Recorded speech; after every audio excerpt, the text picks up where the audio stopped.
I turned 32 on a Tuesday, a painfully ordinary day of the week for what should have been a celebration. Still, I made the best of it. I woke up early, had my favorite coffee, even wore the nice shirt I usually saved for client meetings. I thought, it's just work. Then dinner with friends, cake, and maybe a drink or two. I didn't expect my life to implode before lunchtime. I worked as a senior account manager at a mid-sized tech firm. Nothing glamorous, just enough stability to pay the rent, take a vacation once a year, and not dread Mondays entirely. I wasn't gunning for the corner office, but I was good at what I did. My numbers were strong. I helped train new hires. I stayed late. I brought donuts on Fridays. So when I saw an urgent 11 a.m. meeting with HR pop up on my calendar with no context, I figured maybe I'd been randomly chosen for some policy review or feedback survey. I was wrong. HR was already sitting when I walked in. So was my manager, Erica. She didn't look me in the eye. That should have been the first clue. "Thanks for coming in, Mason," HR said, smiling like this was a dentist appointment, not an ambush. "We'll keep this brief." What followed was a blur of sanitized corporate phrases. Restructuring. Performance alignment. No reflection on your abilities. The bottom line, I was being let go. Today, on my birthday, I looked at Erica. "Are you serious?" She folded her hands. "It wasn't personal. It's a decision that came from higher up. But I just closed the biggest client contract of Q2 last week." "I know," she said, not even blinking. "And that was impressive." Adeo slid a folder toward me. Severance details. 2 weeks of pay, a non-disclosure clause, the usual insult. I sat there, stunned. But what really shattered me wasn't the termination. It was what Erica said next. "We'd really appreciate it if you could spend the rest of this week helping onboard your replacement." I blinked. "You want me to train the person replacing me just until Friday," she said, as if that made it reasonable. "It'll make the transition smoother." I looked at HR. She nodded like this was the most natural thing in the world, and maybe in their world, the corporate machine. It was, but in mine, it was a slap across the face. I stood up without saying a word and walked out. Not dramatically, not angrily, just stunned. My coworkers didn't know yet, so I smiled and pretended I was heading out for coffee. Someone even said, "Happy birthday," as I passed. The second I hit the parking lot, I sat in my car and let it sink in. Fired. After 4 years. No warning, no real reason. And now they wanted me to play tutor to the person taking my job? I called my best friend, Jordan, hoping for something. Clarity, comfort, rage by proxy. He picked up after one ring. "Hey, happy birthday. I just got fired." A pause, then, "What?" "Yeah, they canned me and asked me to train my replacement. Today." Jordan swore under his breath. "What the actual hell?" I didn't have an answer. Instead of going home, I drove to the beach. I needed air, salt, space. By the time the sun started setting, I'd made a decision. I'd go back the next day. But I wouldn't play the good soldier. I'd play their game, but with my rules. If they wanted a smooth transition, they'd get one, but not the way they expected. The next morning, I showed up to work 15 minutes early. Not because I was feeling loyal, not because I suddenly cared about transition periods or team continuity. I showed up because if they wanted me to hand over everything I'd built, my accounts, my systems, my hard-earned shortcuts, they were going to regret asking. The new guy was already in the conference room when I arrived. Mid-20s, clean haircut, button-down shirt one size too big, nervous energy practically oozing off him. His name was Derek. I gave him a firm handshake and smiled like everything was normal. "Hey," he said, "I'm really excited to learn the ropes." "Erica said you're the best person to show me around." "Oh, I am," I said. "Don't worry, you'll get the full Mason experience." Erica popped her head in. "Everything good in here?" "Perfect," I said. "We're just getting started. I began by walking him through the basic stuff: where files were stored, who to CC on emails, how to navigate the bloated software we all hated. He nodded enthusiastically, taking notes like a college freshman on the first day of class. But every so often, I'd drop in a little misdirection. "This folder here," I said, pointing to the Q4 Forecasts tab. "Always ignore that. It's old data." It wasn't. If you're sending a pitch to a new client, never include pricing up front. Erica hates that. Erica literally insisted we lead with pricing. And, my favorite, oh, and Jeff in accounting loves it when people reply, all to his emails. Now it makes him feel heard. Jeff despised reply-alls and once sent an all-staff email about it. By the time lunch rolled around, Derek was thanking me like I was doing him the biggest favor. I smiled, nodded, and even bought him coffee. I wasn't sabotaging him exactly. I was just giving him a crash course in how it felt to be blindsided. Because if Erica wanted him to succeed, she should have trained him herself. After work, I went home and opened my laptop. I still had access to everything: shared drives, team chats, client folders. Big mistake on their part.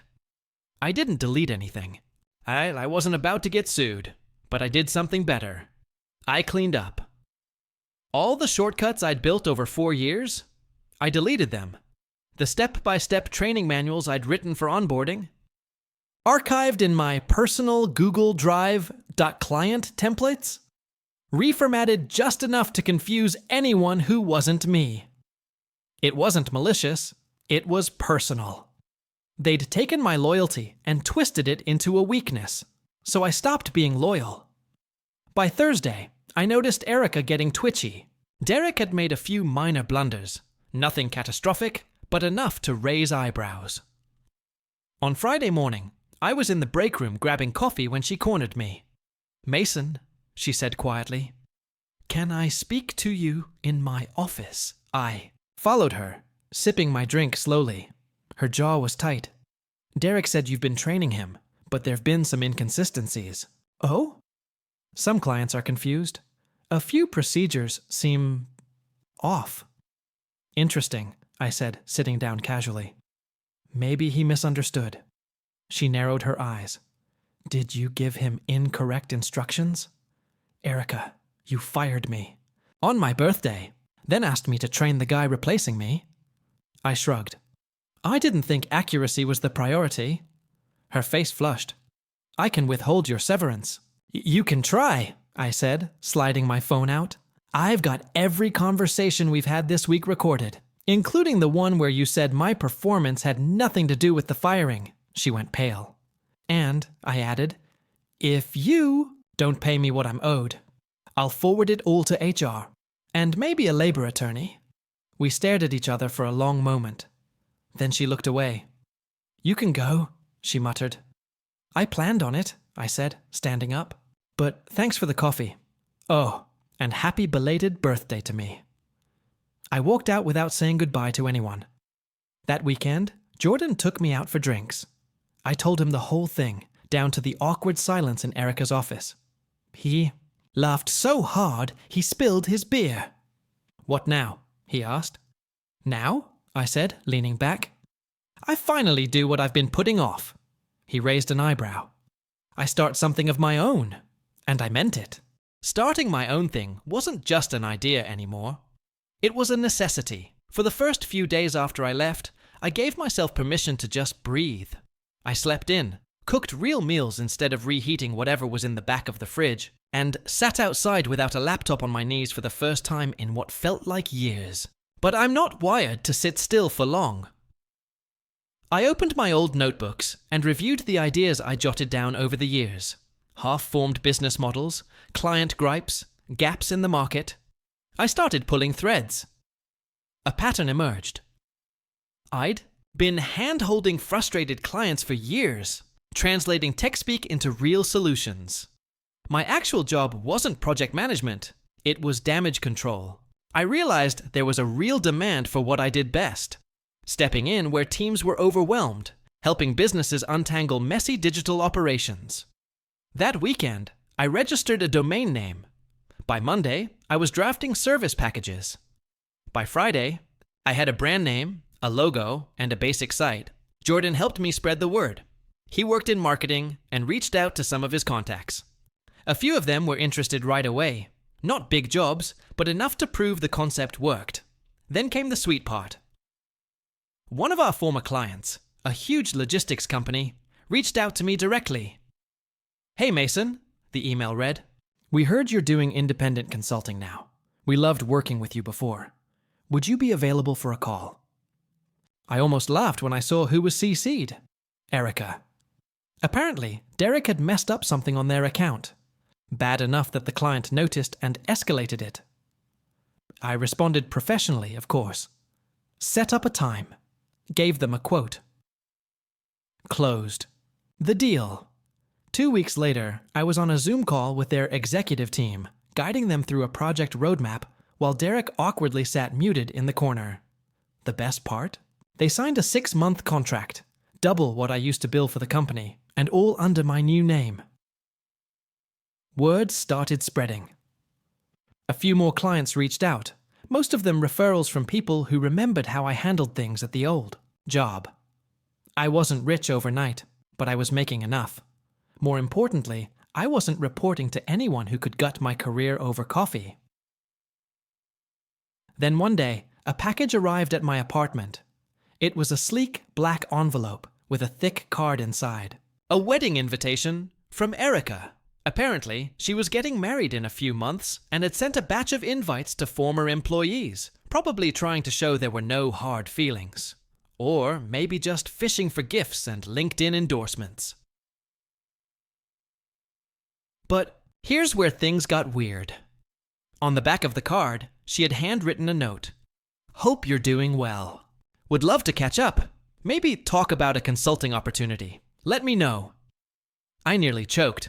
The same woman who fired me on my birthday and tried to manipulate me into training her golden boy now wanted my help?